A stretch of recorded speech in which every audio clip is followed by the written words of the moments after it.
Fever feels bad, so we take medication to suppress it. But is this a good idea?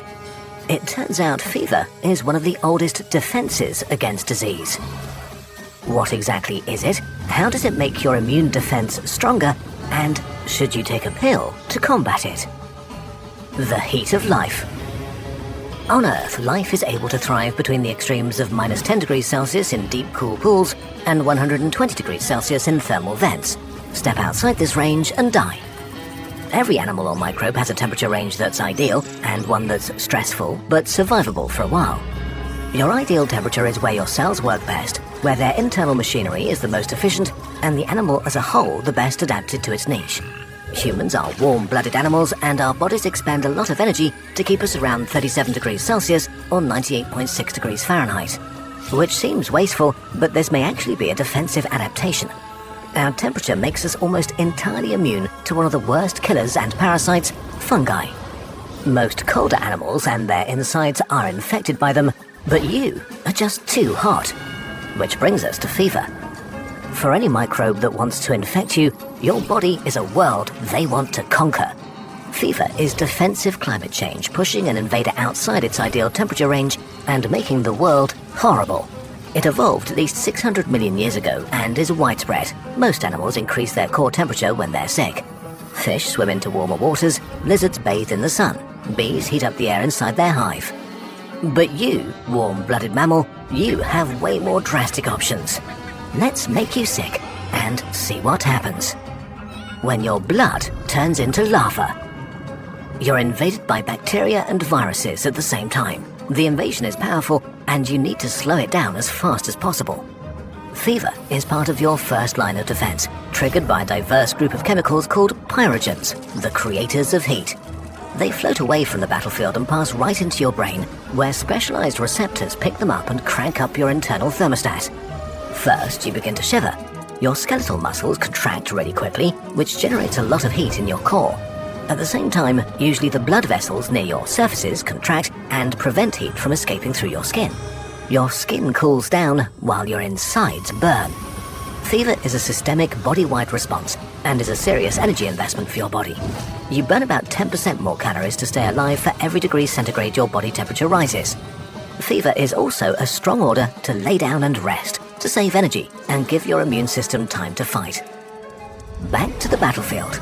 When the bacteria entered your body, they tried to be stealthy, but now they've switched into high production mode. Their goal is to multiply as fast as possible, which means they need a lot of resources and are highly stressed.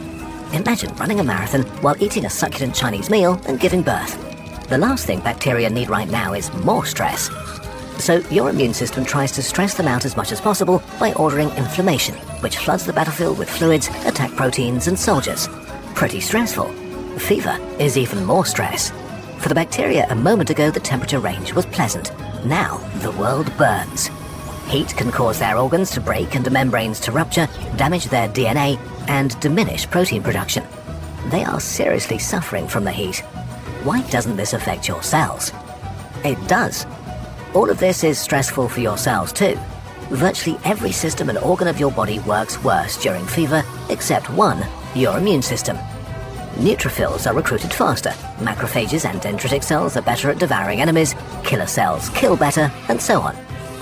And fever animates your immune cells to gobble up the critical resources your enemies need, like iron, glucose, and glutamine, turning the battlefield into a food desert. The viruses that infected millions of cells are doing even worse because they're also very sensitive to heat. For example, the rhinovirus that causes the common cold can only infect your respiratory tract because it is significantly colder than the rest of your body, even without fever. The heat is also really bad for the millions of cells that are infected by viruses at this point. They are working super hard producing viruses, which is pretty stressful. As the heat becomes too much to bear, the super stressed cells panic. As their internal machinery is breaking and failing, they quickly produce billions of heat shock proteins, or HSPs, that start repairs, keeping them alive. But this is a trap. Even your healthy cells produce HSPs to deal with the heat, but if a cell makes too many of them, this means it's more stressed than it should be. And if it's too stressed, something is wrong and it should be killed. So your natural killer cells and killer T cells are activated and attracted by HSPs and start killing infected cells and all the viruses inside them. By trying to protect themselves, infected cells are calling out to be destroyed. But if fever is such an effective weapon, why don't your enemies adapt to it? How is it still viable in so many different animals after hundreds of millions of years? A wild reason is that fever actually might outsmart evolution. If your enemies survive fever long enough, natural selection changes them. The individuals that are better suited to deal with heat reproduce more. After a few days, they've adapted. But this becomes a handicap because the next step is to infect new victims in new bodies, and now healthy humans are too cold for them. Not impossible to infect, just harder. And the heat-resistant microbes now compete with their cousins that like it colder and have an advantage infecting healthy hosts. This creates an evolutionary dilemma without a perfect solution. To circumvent this, serious pathogens like measles use hit-and-run tactics. The measles virus is the most infectious right before your fever hits with full force. It's brutally beaten back once your full immune response shows up, but by then, the damage is done. Fever is an effective part of the puzzle of your immune system, helping to attack and stress your enemies from as many angles as possible. But if fever is so great, why do we stop it when we're sick? Should you fight fever with medications? We think it's normal to have magic pills, but relatively harmless over-the-counter pain medication like aspirin or ibuprofen only became cheap and widely available in the last century or so. Going to a pharmacy to get something for your headache is extremely new in human history. Pain feels bad, so we've gotten used to stopping it when we feel it. If you're sick, you're supposed to feel a reasonable amount of pain, so you lie down and save energy. This is not a bug, but a feature of your immune system. But pain and fever are closely connected, and over-the-counter pain medication like ibuprofen and paracetamol also work against fever. Especially in children, fever is often suppressed by worried parents or doctors, sometimes because they think fever itself is the disease, or they're worried that it can do long-term harm. In general, it's fair to say that for temperatures below 40 degrees Celsius or 104 Fahrenheit, fever is not dangerous and doesn't need to be treated. Of course, there are also patients that should not have fever, like pregnant women, seniors, and seriously weakened patients. For them, the extra stress may be dangerous. Fever over 40 degrees Celsius is dangerous to anybody because it's most likely caused by your internal heat monitor failing. Things get more complicated in serious disease territory. We also have evidence that for some diseases like influenza or chickenpox, anti-fever drugs do not help you to heal faster. But we're also running into ethics problems here that make clinical trials difficult. In one study, doctors gave strong anti-fever treatment to critical care patients, but had to stop after mortality shot up. Overall, we have strong indications that more people may survive serious infectious diseases better with a fever. And there is very little clinical evidence that stopping fever leads to better health outcomes. But there are important exceptions like neurological injuries and stroke. We definitely need a lot more research. So should you fight fever? Well, speak to your doctor and don't listen to internet videos.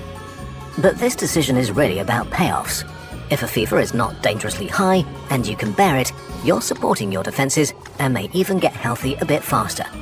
But if you feel really bad and are healthy in general, taking a pill against pain and fever will make you feel better quicker at the cost of a slightly less effective immune defense. However you decide, the next time you're burning up and feeling bad, you can rest easy in the knowledge that your enemies are having a much worse time than you.